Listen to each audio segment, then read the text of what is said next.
.in समस्या तुमची, बातमी आमची। पौष पौर्णिमेनिमित्त कनेरसर येथे श्री यमाई देवीचा उत्सव।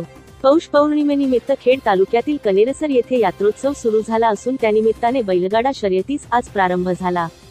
घाटाचे उद्घाटन दलित पॅथरचे प्रदेशाध्यक्ष सुखदेव सोनावणे, जिल्हा परिषदेच्या माजी अध्यक्षा निर्मलाताई पानसरे, भाजपचे नेते अशोकराव टावरे, उद्योजक संतोष ताम्हाणे, युवा नेते शुभम सोनवणे, मयूर मोहिते, ॲडव्होकेट विजयसिंह शिंदे, यात्रा कमिटीचे अध्यक्ष दिलीपराव माशेरे, सरपंच सुनीताताई केदारी, माजी सरपंच सुधीर माशेरे, माजी सरपंच संदीप दौंडकर, बाबासाहेब हजारे, ॲडव्होकेट सुहास दौंडकर, बाप्पू दौंडकर, सनी दौंडकर, उमेश दौंडकर व ग्रामस्थ, गाडा मालक, गाडा शौकीन यांच्या उपस्थितीत झाले। 400 गाडी यात्रेत सहभागी झाले असल्याचे यात्रा कमिटीचे मोहनराव दौंडकर यांनी सांगितले। यात्रेनिमित्त अनेक व्यावसायिकांनी स्टॉल मांडले असून लाखो रुपयांची उलाढाल होत असून ग्रामीण अर्थकारणाला चालना मिळत आहे।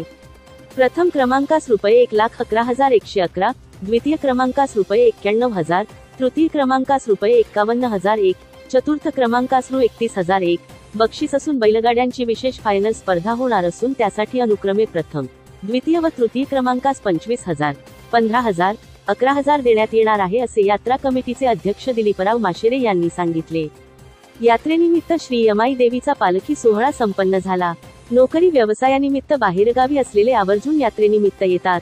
बैलगाडा शर्यती सुरू झाल्याने यात्रेचा पूर्वीचा आनंद घेता येत आहे, यामुळे ग्रामस्थांमध्ये समाधानाचे वातावरण आहे। आपल्या परिसरातील महत्त्वाच्या बातम्या पाहण्यासाठी आमच्या सत्यविचार.in न्यूज चॅनलला YouTube वर सबस्क्राइब करा आणि बेल आयकॉन प्रेस करा।